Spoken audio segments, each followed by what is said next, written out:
La mayoría de los veteranos creían que al ofrecerse voluntarios para los experimentos de Sufil estaban ayudando a ganar la guerra y creían que cuando la guerra terminase recibirían el mismo reconocimiento que aquellos que lucharon en combate.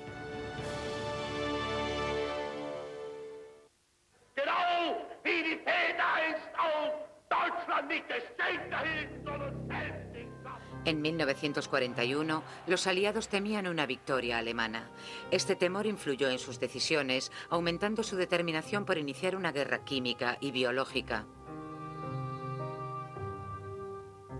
Si usar a seres humanos en su experimentación con gas mostaza suponía un dilema moral para los líderes políticos y militares, se autoconvencían pensando que no les estaban pidiendo mucho más que a los soldados en el frente de batalla.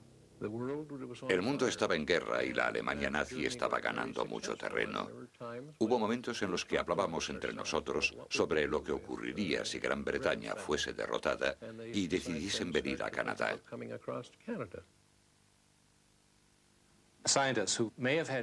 Los científicos que tenían ciertas dudas sobre la ética de los experimentos acallaban sus conciencias argumentando que esta investigación era necesaria para acabar con la guerra, salvar muchas vidas y proteger a sus compatriotas contra un tipo de armas que seguramente usarían sus temibles adversarios. Yo no tenía la sensación de haber matado a nadie. Yo sentía que había contribuido a la guerra y me recordaba que esta había sido la forma más segura de salvar al mundo. Estábamos preparados, sabíamos cuál era el problema y cómo podíamos solucionarlo. La guerra es mala, muy mala. Y si pretendes atacar a un enemigo usando considerables cantidades de gas mostaza, realmente necesitas proteger a la gente. Y en ese aspecto creo que podría ser defendible el considerar la experimentación con humanos. La mayoría de los voluntarios estarían de acuerdo con esto, pero fue la manera en la que se llevó a cabo el programa lo que causó tanto dolor y sufrimiento. Claro que teníamos miedo, porque nosotros no sabíamos en lo que nos estábamos metiendo. Si lo hubiésemos sabido, quizás podíamos haber estado más preparados o quizás hubiésemos aceptado. Pero no sabíamos nada y de repente nos empezaron a hacer todas aquellas pruebas. No hay mucho más que pueda contarles, fue una sensación horrible. Venían a vernos con cuadernos y se dedicaban a pasar las hojas, a mirarnos y a tomar notas de lo grandes que eran las ampollas, del aspecto que tenían hoy y cosas así. No respetaban nuestra intimidad, ni nos aplicaban ningún tipo de tratamiento. Ni siquiera recuerdo que me ofrecieran una aspirina.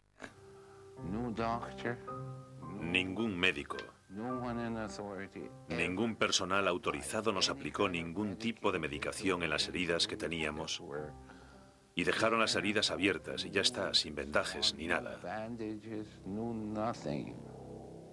En la Primera Guerra Mundial ya vimos muchas de las heridas que provocaba el gas mostaza. No había necesidad de observar qué pasaría cuando fueran expuestos al gas. El sulfuro de cloroetilo, comúnmente llamado gas mostaza, fue sintetizado por primera vez a mediados de 1800 y a principios de los años 30 ya se habían publicado estudios detallados sobre sus efectos en seres humanos. ¿Por qué entonces necesitaban los aliados experimentar con los soldados? Esta es una pregunta que se ha hecho muchas veces porque cuestiona algo realmente importante, un asunto ético. ¿No podían simplemente haberse basado en la experiencia de la Primera Guerra Mundial, en la que hubo más de 250.000 de víctimas de este gas? ¿No podían simplemente haber consultado los documentos? Y la respuesta es sí, por un lado, pero en su mayoría no, porque estos gases eran mucho más refinados. El nivel tóxico del gas mostaza era mucho más alto en 1939 que en el 18, y también se usaron unos sistemas completamente diferentes para la liberación del gas.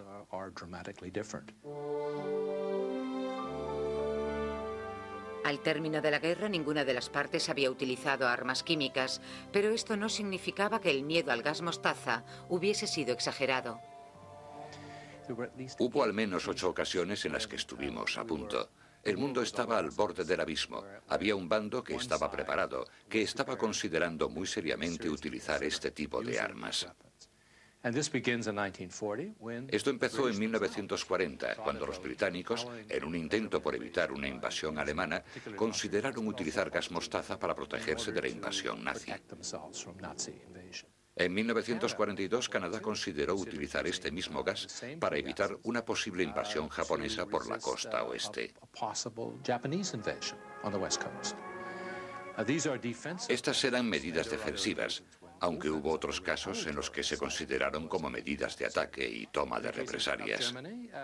En el caso de Alemania, Adolf Hitler tenía un odio patológico a las armas químicas, porque ya había sido gaseado en la Primera Guerra Mundial, y por tanto las investigaciones que se realizaron en Alemania fueron sin su autorización, principalmente por las SS, por Himmler y sus hombres.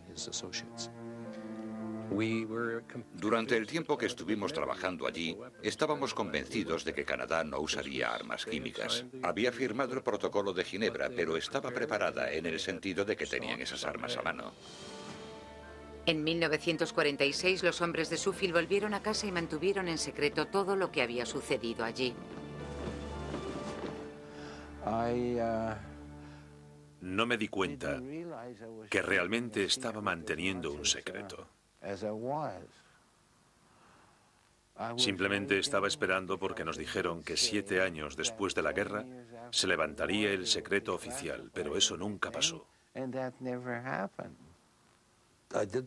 No pensé que tuviese mucho sentido contárselo a nadie. No sé qué hubiese ganado con contarlo. Sé de otros. Me enteré de que otros compañeros que estuvieron en el extranjero también habían pasado por eso y tampoco parecían querer hablar sobre el tema. Así que no podría explicar por qué lo hice. No creí que fuera necesario.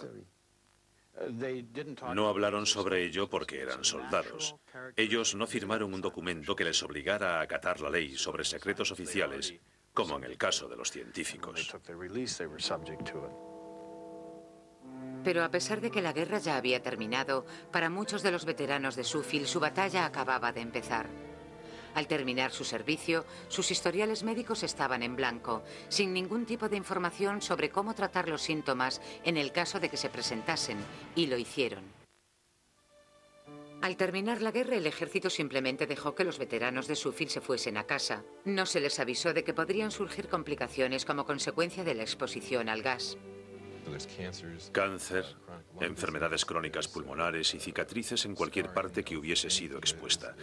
También podrían surgir problemas de visibilidad debido al contacto con los ojos e infinidad de efectos crónicos en los distintos órganos como consecuencia de la exposición. En 1946, retomé mi vida como ciudadano normal. Y antes de que acabara ese año, me empezaron a salir todo tipo de ampollas en manos y brazos.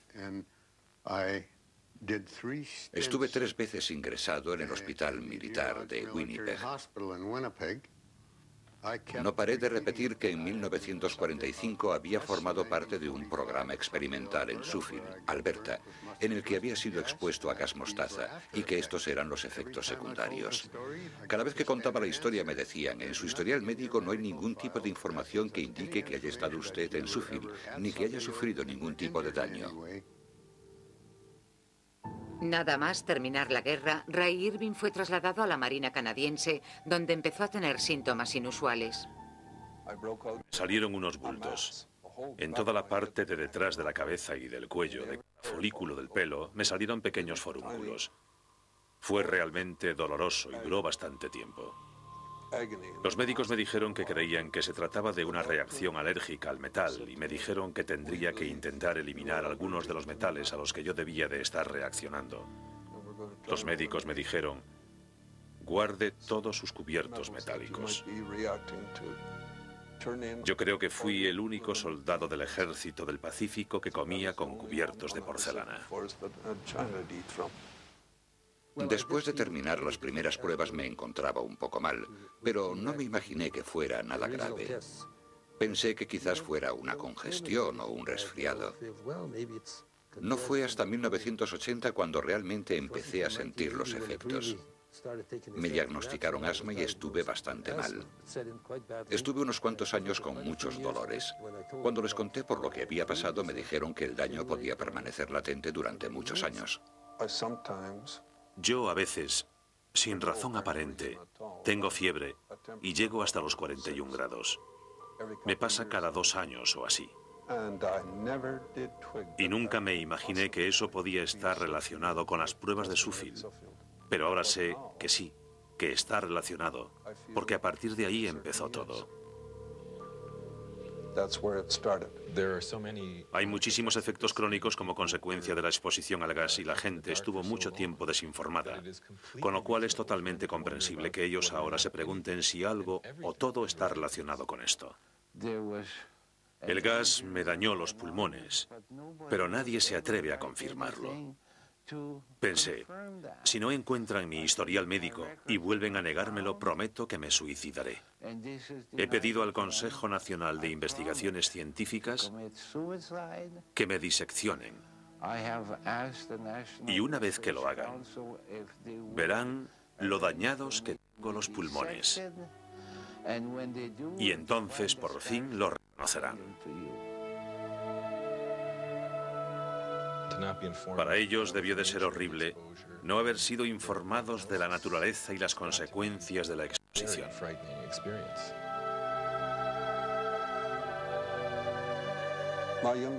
Mi hija pequeña nació con un eczema tan fuerte que también lo ha heredado su hija. ¿De dónde salió? No tenemos ningún caso así en mi familia y no creo que mi mujer tampoco lo tenga. Mi mujer y yo sufrimos muchísimo cuando mi hijo de 9 meses murió repentinamente en Alemania, en un hospital británico, debido a una misteriosa enfermedad cardíaca. Luego murió mi otro hijo de una misteriosa enfermedad cardíaca en Montreal. Tenía 32 años. No hay ninguna explicación para ello.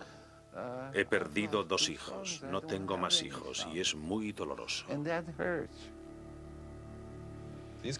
Esta gente hizo algo increíble y como consecuencia tienen el riesgo de padecer un número significativo de problemas médicos. Y yo creo que nuestra obligación es cuidar de estas personas. Aunque cada vez más veteranos decidieron informar a sus gobiernos de sus problemas, todos experimentaron las mismas dificultades para probar que habían estado allí, que habían sido heridos y que existía una conexión entre aquellas heridas y sus problemas de salud. Ha sido muy difícil para nosotros. Hasta 1990 no empezaron a dar compensaciones económicas y tratamientos a aquellos veteranos que lo necesitaran, pero esto aún no ha terminado. Si decides llevar a cabo esta clase de experimentos, si le haces esto a la gente, creo que es muy importante asumir la responsabilidad de lo que les ocurra a estos hombres.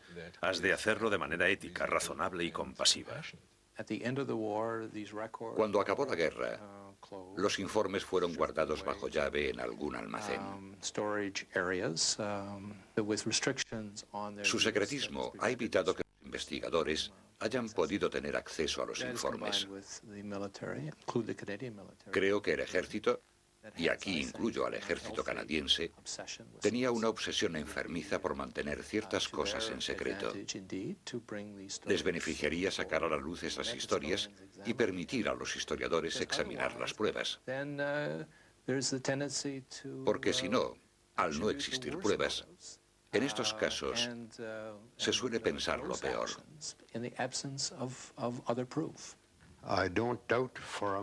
No dudo ni por un momento que para el gobierno de aquella época y para el ejército, la experimentación con humanos fuera algo muy fuerte. Por tanto, hicieron todo lo que pudieron para deshacerse de toda la información y negarlo una y otra vez.